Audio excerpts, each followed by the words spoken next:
back. What's going on, everybody? Welcome to another episode of Drafters TV. I'm Ben Hauver, and this is the episode I've been waiting to do. If you follow me on Twitter or have ever heard my podcast, the DFS Dose, you'll know there is one player that I want to call my guy, to put my name behind, to plant my flag on as a fantasy asset in 2020, and it's Darius Slayton, aka Young Slay, aka Goatius. For the last 3 weeks on this channel, I've been dedicating videos to wide receiver cores on teams with complicated or ambiguous situations coming into the new season. I broke down Will Fuller and Brandon Cooks in the new DeAndre Hopkins-less Texans. Last week, I took a stand on Tyler Boyd over AJ Green as the Bengals wide receiver to own. And today, I'm going to tell you why Darius Slayton is the New York Giants wide receiver you should be drafting in fantasy. Make sure you stick around to the end of the video if you'd like to find out how you can be entered into a giveaway for a chance to win a free ticket into the $50K guaranteed prize pool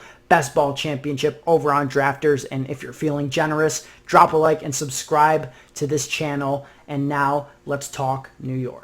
Daniel Jones, entering his sophomore season, has steadily become one of the trendiest choices for fantasy analysts putting together lists and articles predicting breakout quarterbacks. One of the reasons that the community has seemingly taken such a liking to Danny Dimes is because this Giants offense appears to be loaded with weapons. They have a top 3 running back in Saquon Barkley. They have one of the better tight ends in the league when healthy in Evan Ingram, and they have Darius Slayton, Sterling Shepard, and Golden Tate to fill out 3 wide sets. Now, let's take a look at where they are going in drafts. Currently coming off the board as the wide receiver 42 on Drafters, Darius Slayton is rightfully the most expensive Giants wideout in fantasy drafts. He has a mid-8th round ADP of 101.9.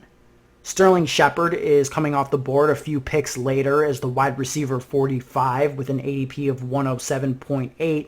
And bringing up the rear, we've got Golden Tate a full 2 rounds later than Slayton as the wide receiver 52 with an ADP of 129.4. Where I think that the confusion is coming from when it comes to this situation is the uncertainty surrounding exactly how the targets will be distributed amongst these players. And to be fair, last year didn't really give us a great indication. Every single major skill position player on the Giants missed time in 2019.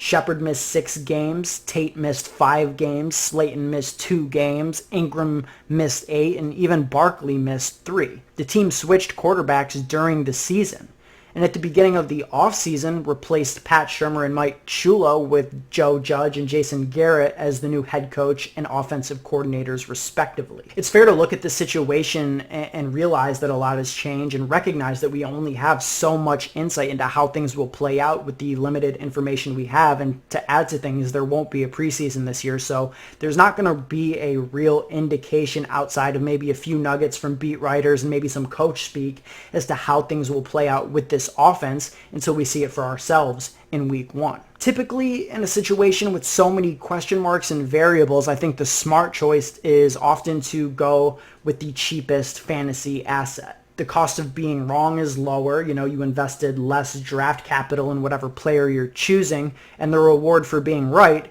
is higher for the same exact reason. However, in this situation, I think the ADPs are spot on. Darius Slayton, as a 5th round rookie in his first year, had more fantasy points out of all of these guys. He had more yards, he had more touchdowns, he had the highest yards per target, the highest yards per reception, and he started the least amount of games.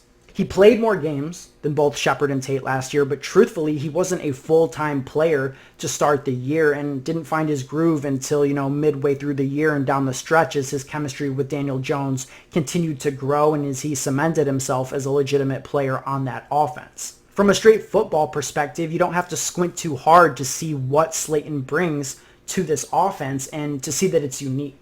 Golden Tate and Sterling Shepard are both 5'10 receivers who are best suited to work out of the slot, and that's not a knock, it's just a fact.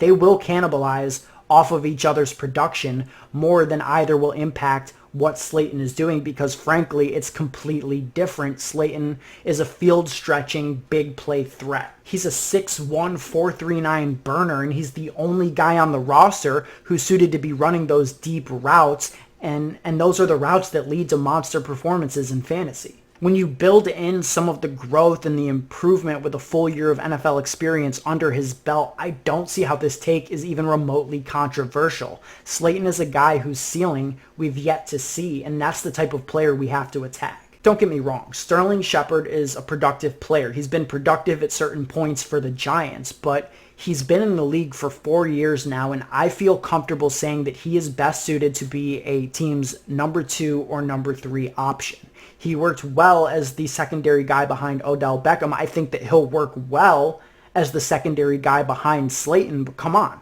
Slayton comes in as a rookie, only starts 9 games, and posts better yardage numbers than 75% of the seasons that Shepard's played in the NFL, and he matched Shep's career high in touchdowns in his very first year. And when it comes to Golden Tate, look, he's 32 years old and he's on his 3rd team since 2018. He's a fine player, better than fine actually, one of the best yards after catch guys in the league over the last 5 years, but I'm sorry, I'm just not drafting a 32-year-old wide receiver whose bread and butter is running slot routes on a team that just extended their 27-year-old slot wide receiver last offseason, and they also have Evan Ingram in the middle of the field and Barkley underneath, the exact type of stuff that Golden Tate excels at. I just don't see the upside of Golden Tate at this point in his career. And you know what? Maybe that is my problem. Maybe that's age bias, but I almost always am looking at these things through the perspective that is trying to identify and capitalize on untapped upside. And that's what wins you leagues, and that's what wins you these large field best ball GPPs. Not the 75 reception for 800 yards and 3 or 4 touchdowns that Golden Tate might get you, but the 65 to 70 receptions for 1,000 plus yards and 8 to 10 touchdowns that Slayton could give you. And that right there is what I'm willing to bet on. Upside, youth, and a unique role and skill set relative to the other players on the roster. That's what Darius, aka Goatius Slayton, gives you, and that's what I want on my fantasy team. But what do you think? I'm interested in hearing your thoughts for a chance to win a free ticket to the Best Ball Championship on Drafters. Make sure you subscribe to this channel and comment below with your thoughts on the Giants wide receiver core as well as your Drafters username. We give away 1 ticket per week, so make sure you check back next Friday and see if that lucky person is you. Now, from our last batch of commenters, I have the names open in a randomizer here, so let's see who is going to be winning a free entry into the Best Ball Championship. And 3, 2, 1, and wow, that's funny. I swear to God, it's not rigged, but this time it's going to Joey Carrion, at Joey Carrion DFS. I happen to know that because I do a podcast with this guy, and he makes the graphics for this show. I guess that doesn't disqualify him from entering the contest, and he has commented and given his thoughts on each of the videos, so, shout out to him. FF Bowler, I know you're listening out there, so I'm sorry that you couldn't three-peat, but the 2X was great for you. Hopefully you turn those into some good teams. Definitely shoot me a message on Twitter, FF Bowler, or a screenshot of some of those teams that you came up with. I'd love to see what the free entries led to. And yeah, so Joey, you know the drill. Hit up Drafters, and they can get you situated with that. And yeah, thank you guys for watching the show. Make sure you check back next week, and we might have another video dropping as well soon, so keep an eye out. And yeah, thank you again. We'll be back soon.